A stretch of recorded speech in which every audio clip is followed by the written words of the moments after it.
Para sahabatku yang terkasih, pada hari Selasa 19 Maret kemarin, kita baru saja merayakan Hari Raya Santo Yosef, suami Santa Perawan Maria. Untuk kami, para misionaris Hati Kudus Yesus atau anggota kongregasi MSC, dan juga para suster Bunda Hati Kudus, para suster PBHK, juga para suster MSC, dan juga para anggota Sevalie, keluarga Sevalie, dan seluruh pencinta Hati Kudus Yesus, kami menghormati Santo Yosef sebagai pelindung dan teladan para pencinta Hati Kudus Yesus. Karena itu, pada hari ini saya suka merenungkan sedikit tentang Santo Yosef sebagai juga sebuah penghormatan saya kepada beliau dan sekaligus sebagai pengetahuan iman untuk kita semua. Di dalam kitab suci, Santo Yosef jarang sekali disebutkan. Santo Paulus tidak pernah menyebutkannya. Nama Santo Yosef juga absen atau tidak pernah disebutkan di dalam Injil Markus dan Injil Yohanes. Hanya di dalam Injil Matius dan Injil Lukas yang menceritakan tentang Santo Yosef dalam hubungan dengan beberapa cerita dari kisah hidup Yesus. Dalam arti tertentu, Santo Yosef hampir tidak pernah mendapat perhatian di dalam kitab suci.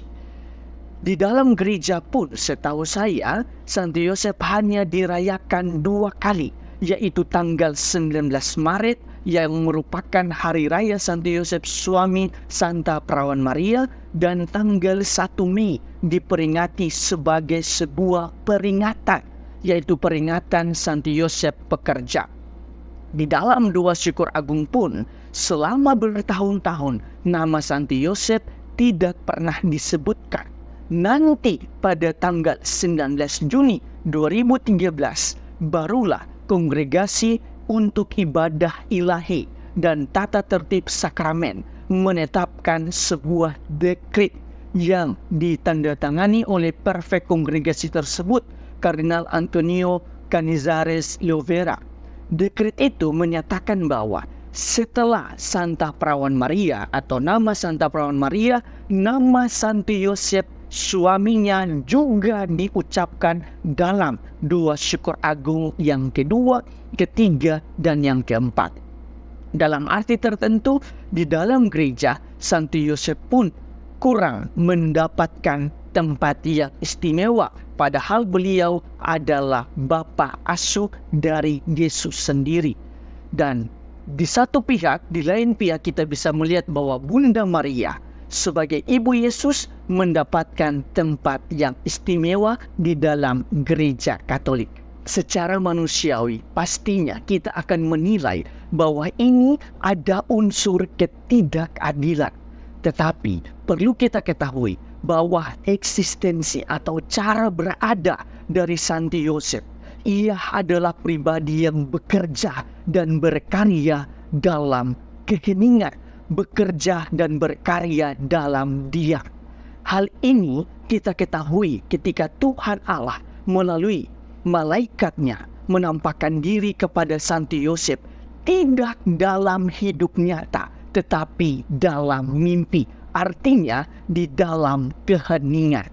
Dan walaupun di dalam keheningan atau di dalam diam, tetapi Santo Yosef tetap bekerja dan berkarya sesuai dengan kehendak Allah.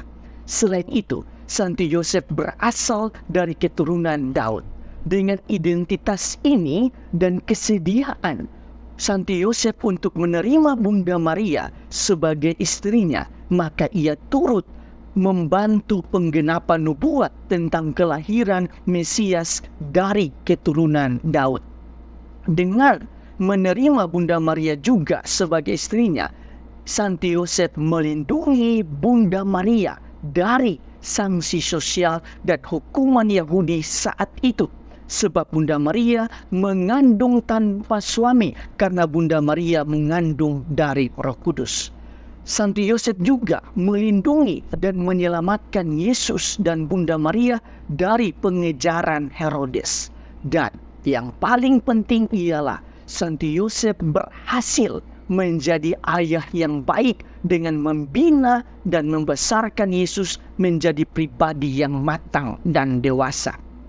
Perkembangan dan pertumbuhan itu tidak terlepas dari campur tangan Santo Yosef dan Bunda Maria sebagai orang tua asuh Yesus, yang mana Yesus telah mampu berkembang dan bertumbuh dengan baik. Sampai di sini saya merenungkan bahwa ketika Yesus berbicara tentang Bapa yang berbelas kasih di dalam setiap pewartaannya pada saat itu, Yesus tidak hanya berbicara tentang Bapa surgawi atau Allah Bapa, tetapi Yesus juga melihat Bapa yang berbelas kasih itu di dalam diri Santo Yosef.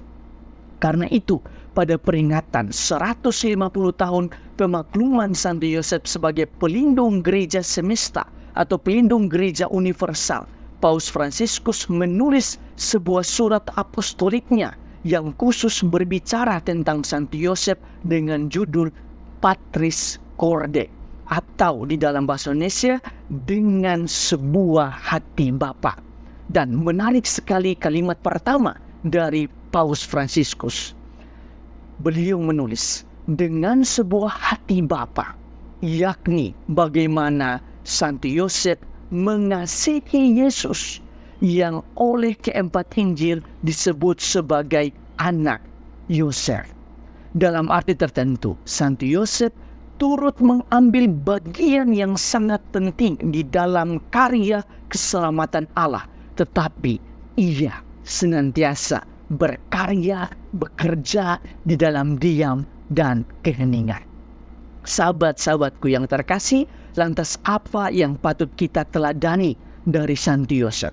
Pertama, bekerja dan berkarya dalam diam dan keheningan.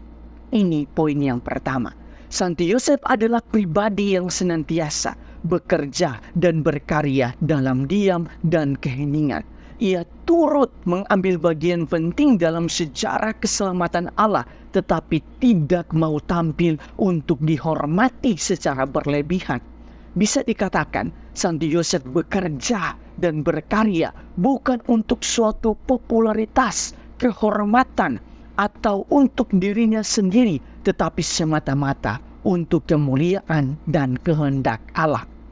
Ini adalah suatu warisan rohani yang begitu berharga untuk kita semua. Sebab sebagai manusia, kita cenderung bekerja untuk suatu kehormatan, untuk dilihat, dihargai, dipuji banyak orang.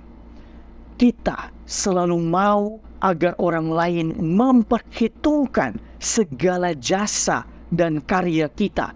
Tetapi Santo Yosef tidak peduli dengan semuanya itu. Santo Yosef lebih senang dan memilih untuk bekerja dan berkarya dalam diam dan keheningan. Kedua, menjadi ayah yang baik. Santo Yosef adalah bapa yang sangat baik. Santo Yosef berhasil membina dan membesarkan Yesus menjadi pribadi yang matang dan dewasa. Karena itu, mungkin ada di antara kita yang sudah kehilangan bapa atau merindukan kasih dan cinta seorang bapa. Berdoalah kepada Santo Yosef. Milikilah devosi kepada Santo Yosef.